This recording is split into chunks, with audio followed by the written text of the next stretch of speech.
Parliament ఉభయ సభల సమావేశాలు ప్రారంభమయ్యాయి. లైవ్ చూద్దాం. पिज़्ज़ा खाइए, डोमिनो पिज़्ज़ा खाइए और इसके वजह से हमारे लोग वड़ा पाव को भूल गए, इडली वड़ा सांभर भूल गए, वो सब उत्तपा भूल गए, मसाला डोसा भूल गए.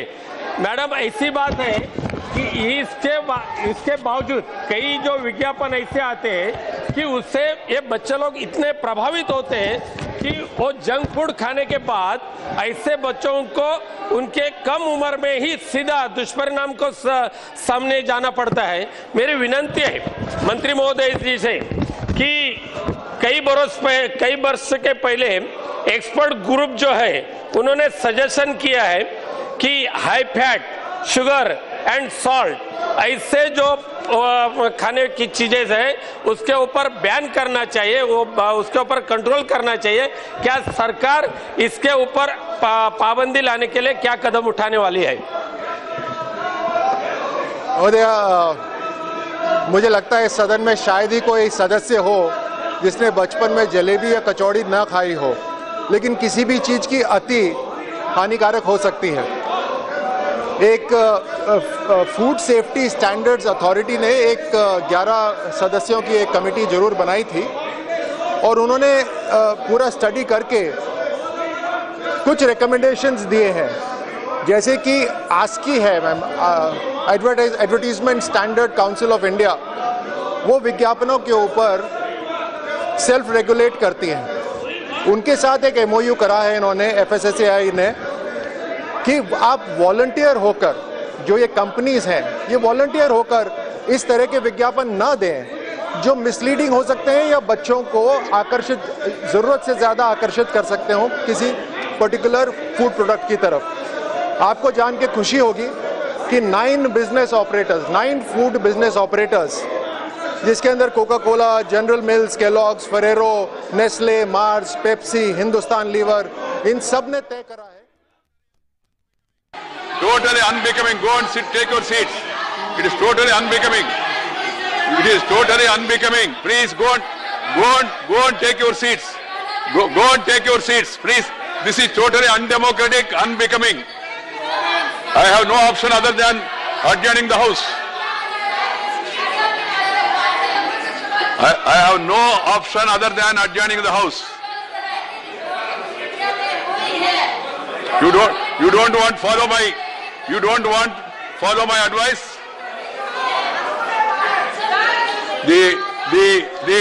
The house is adjourned to meet at 12 noon today.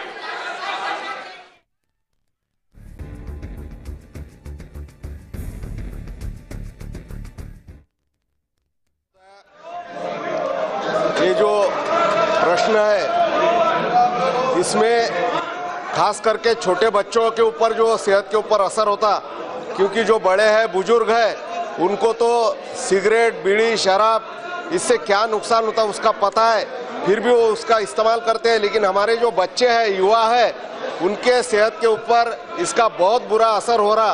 छोटे छोटे बच्चे जानते भी नहीं है कि इसके दुष्परिणाम क्या है.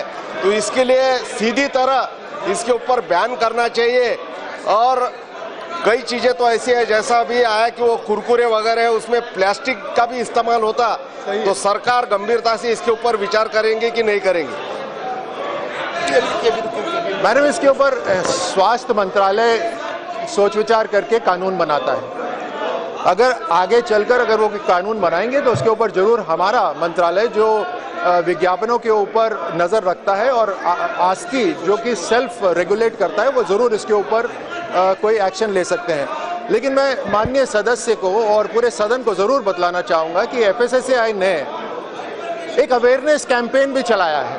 सभी स्कूलों के अंदर ये अवेयरनेस कैंपेन चलाया है और स्कूल्स की जो कैंटीन्स हैं उसके अंदर एक होलसम फूड प्रोडक्ट्स वहाँ पर अवेलेबल हो, और जो फास्ट फूड्स जिनको बोलते हैं या जंक फूड बोलते हैं वो उतनी मात्रा में अवेलेबल ना हो, इसके ऊपर अवेयरनेस कैंपेन चलाया है.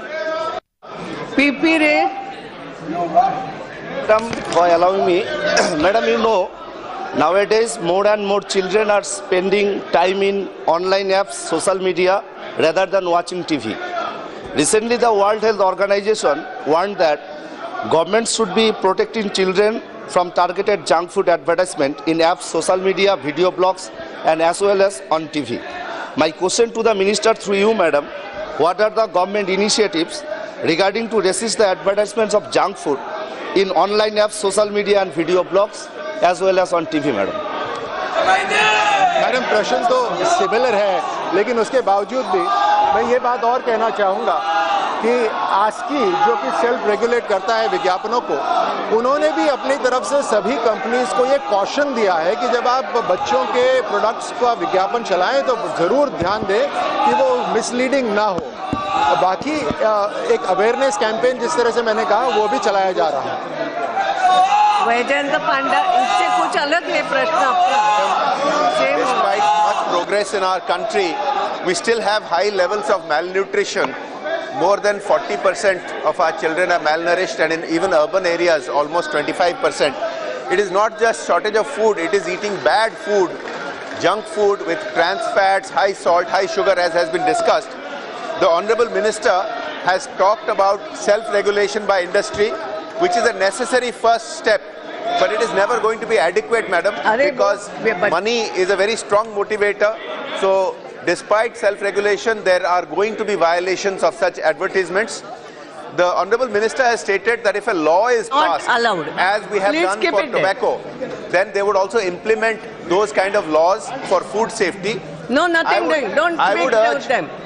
Madam, I would urge the Honorable Minister that pending such a law to be passed, your ministry could take steps to insist that when such companies are advertising junk foods, they should also have a voluntary health warning. They should point out that excess eating of high salt, high sugar, trans fats is bad for health. If the minister could give such an assurance, it would be very good for the children of our country. Madam, the point is very well noted. However, I'd like to bring this to the attention of the House that there's a Food and Safety Standards Act 2006, which clearly states that all packaged food items need to be marked and labelled. And it also states that in case there is any misleading or a deceptive claim, then there will be a penalty leading up to ₹10 lakhs. However, to assure the honourable member, I would also go to the extent of saying that FSSAI is also, and the Health Ministry is also considering, in case the amount of salt or sugar content in that product is also there on the label of the packaged item, so that the person who is consuming it would be more aware. Question number 82, Sri Santosh Kumar. उत्तर पटल पर रखा हुआ है। संतोष कुमार दिख नहीं रहे। Sri Santosh Kumar is not there. Then Sri Hariom Pandey. सामने। Yes.